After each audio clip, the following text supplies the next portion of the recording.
Previously, in the land of the wolf, we observed Jimmy in the company of a friend whom we nicknamed Como.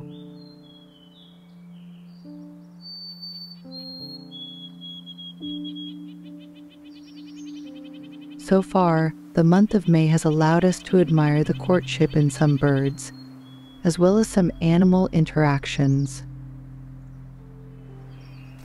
I feel the best is yet to come, as we have discovered one of Jimmy's resting places in the western part of the Manatus Pack territory.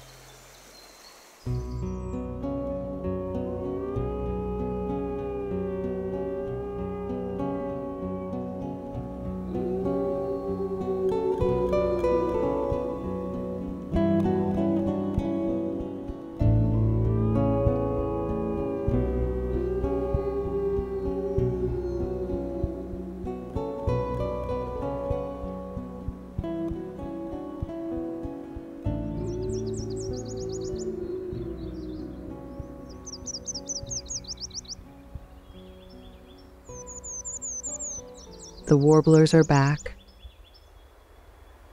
True flying jewels, the various species enchant me.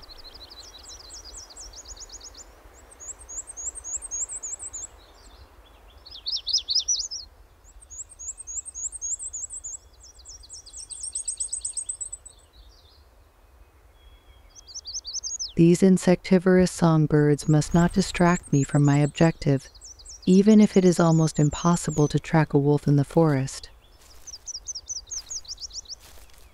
However, I believe that Jimmy is somewhere around here. I imagine him dozing among Labrador tea, lulled by the chirping of birds.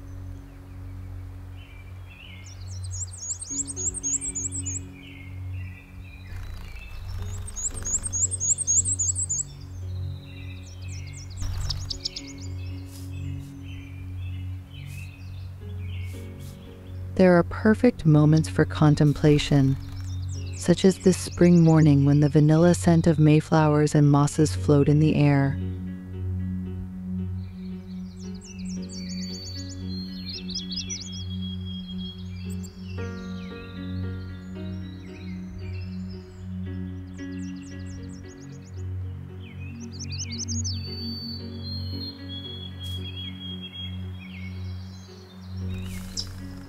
Even after a night of activities, Jimmy sleeps with one eye open.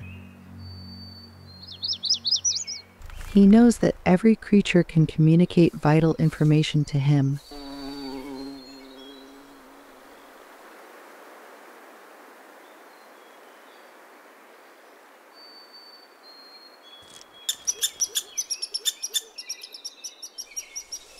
The sudden agitation of this red squirrel announces that someone is coming.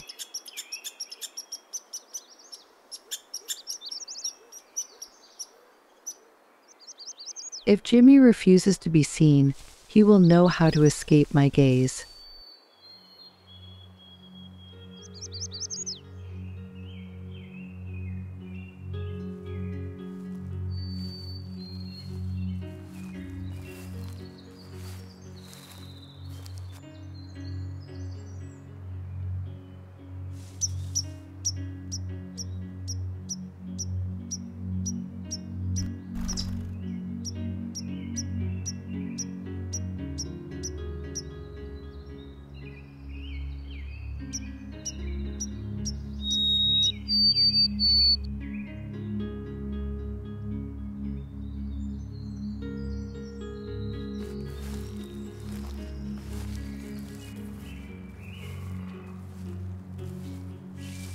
A hiker like me, moving slowly and silently, causes very little disturbance.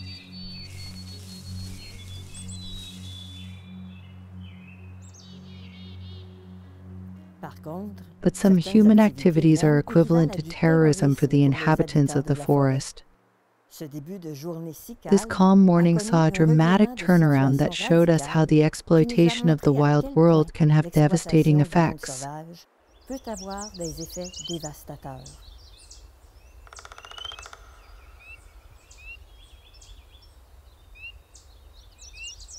It is 9 o'clock. Jimmy has retired to the shade, under a tall pine tree.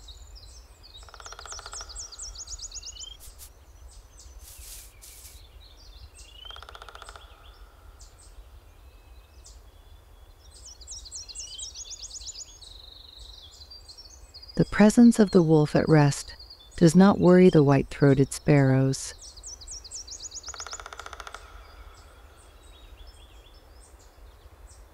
As for eastern chipmunks, usually solitary, they are more concerned with their brief moment of love than the possibility of a tragedy.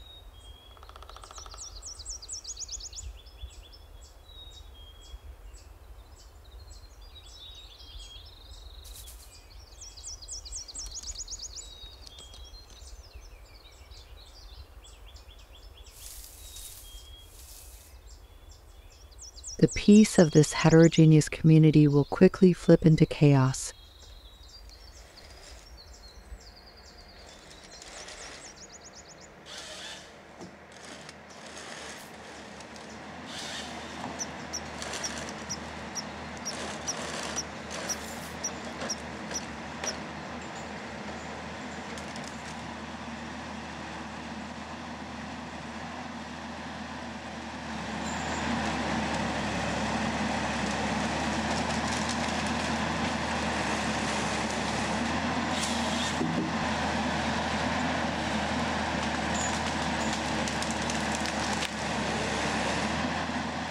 Large animals like Jimmy can take refuge elsewhere, given the vastness of their domain.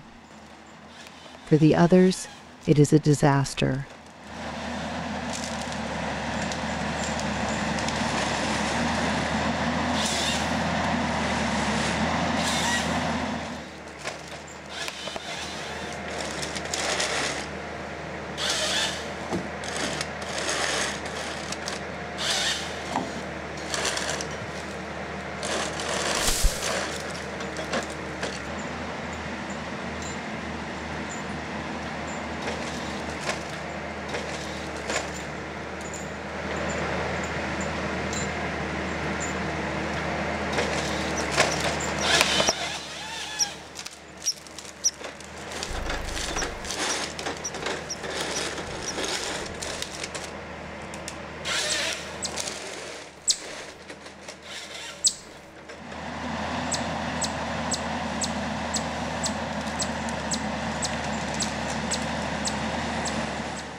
The land of the wolf was protected against trapping and hunting, but the dark side of the forest industry came to remind us of two great destructive powers of modern man.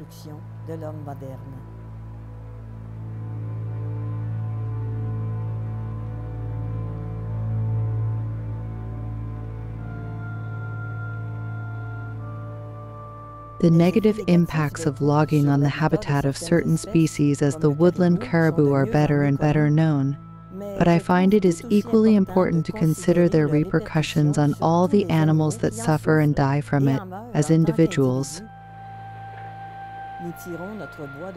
We extract our timber and paper from the wild world at the cost of great sacrifices and sufferings among the voiceless who lose everything overnight. And it is like that all year long, everywhere in Canada. It seems to me that adding a little compassion to the equation would be necessary.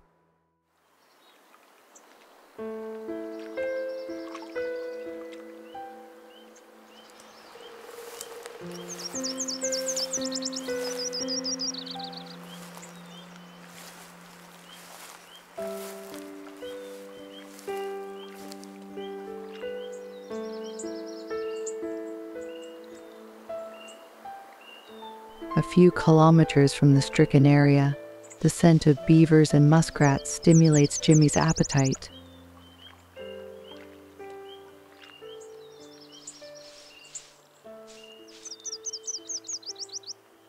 His impromptu arrival at the end of the morning leaves more than one perplexed.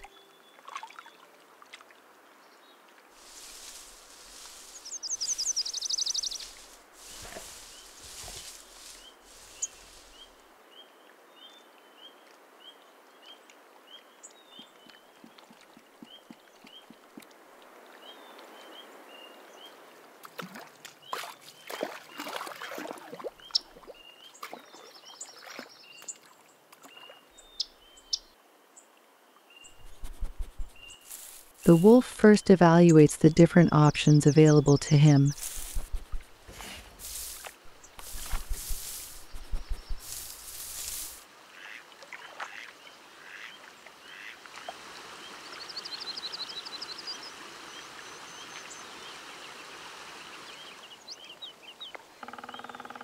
He decides to ambush the beavers responsible for this dam.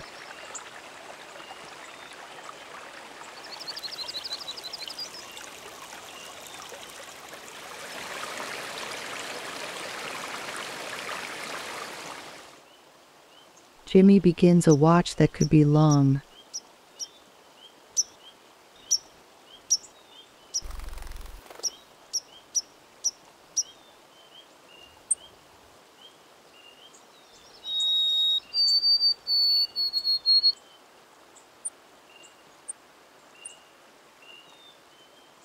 Witness to the wolf's stratagem, the mallard keeps his distance.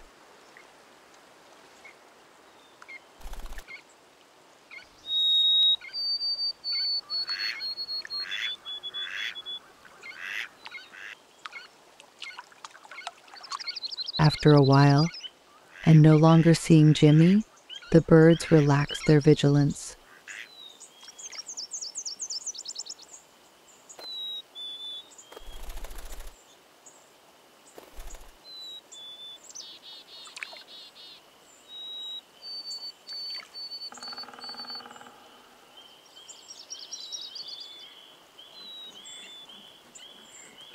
A first beaver shows up at the end of the day, unaware of the danger.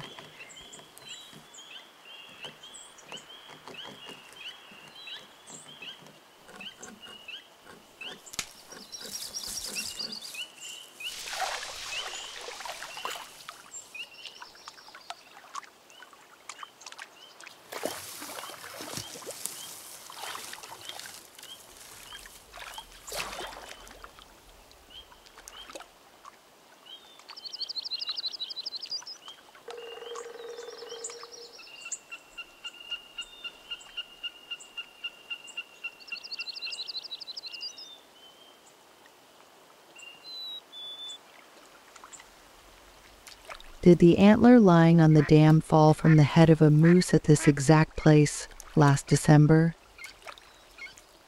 It may have been placed there by beavers who are strong enough to handle rocks of the same weight.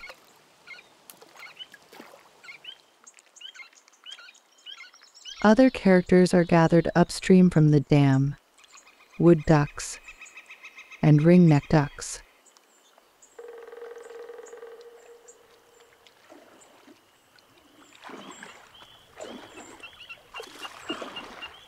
This large moose is possibly the former carrier of the antler seen on the beaver dam.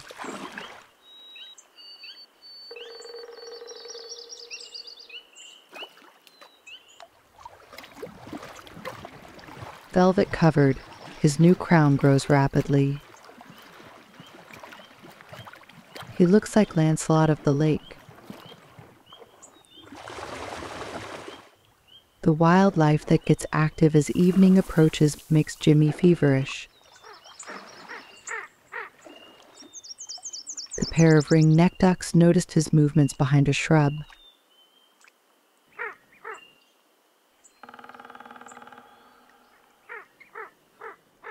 The wolf knows he is being watched. If he is lucky, the birds will not leak his secret.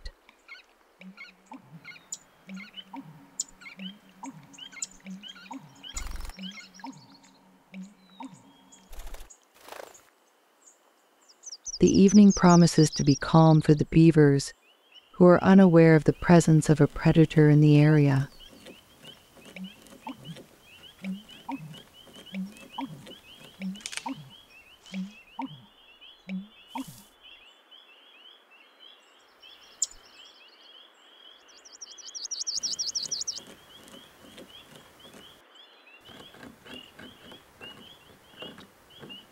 While some work, others feed while standing guard. The beaver pond is a common property, a nuptial territory for the wood duck, a pantry for the snipe,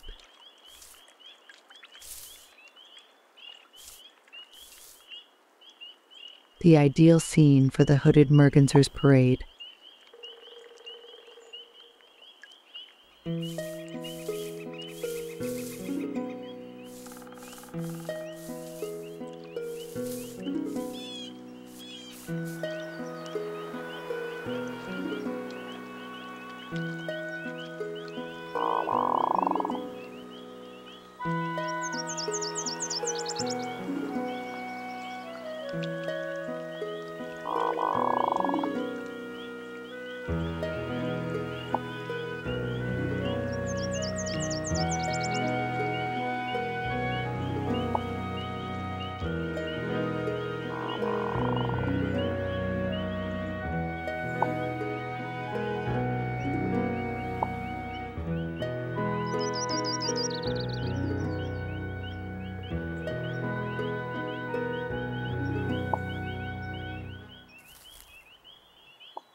Jimmy's tension kicks up as a beaver approaches.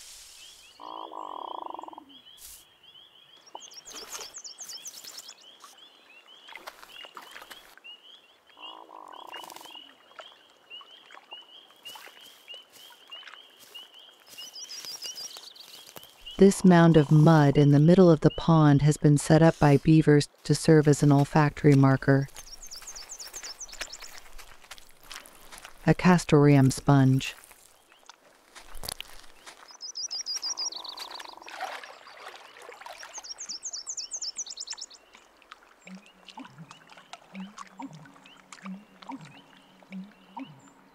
Jimmy holds his breath.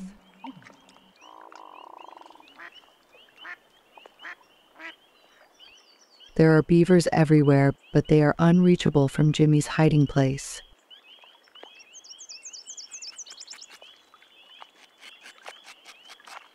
A change of strategy is needed.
It is difficult for the wolf to reach his prey without being seen, heard, or smelled.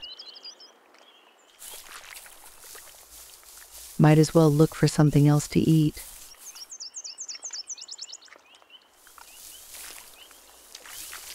Why not duck eggs?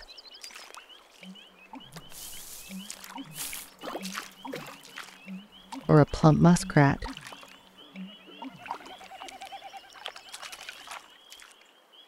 Jimmy's footsteps are too loud.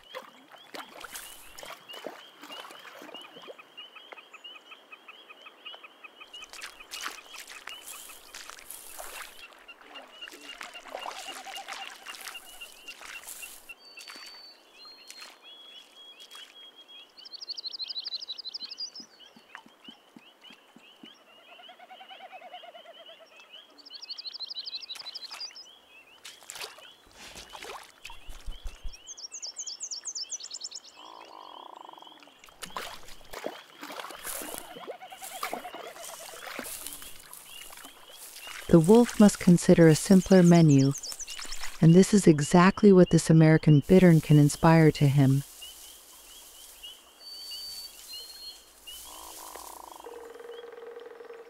The bird finds here prey in abundance.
When Jimmy left, I thought to myself, wow, what an exceptional day.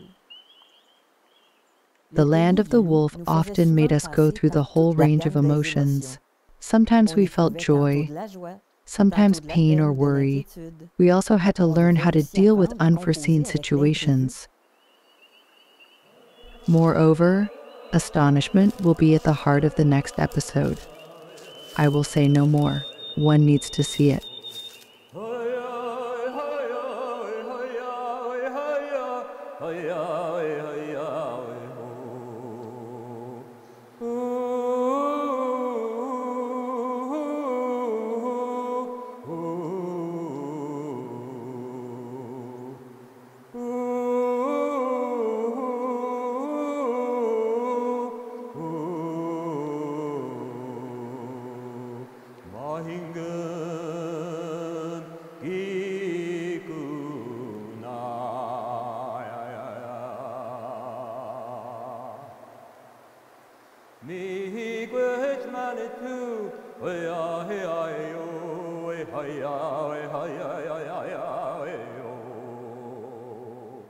Then again, my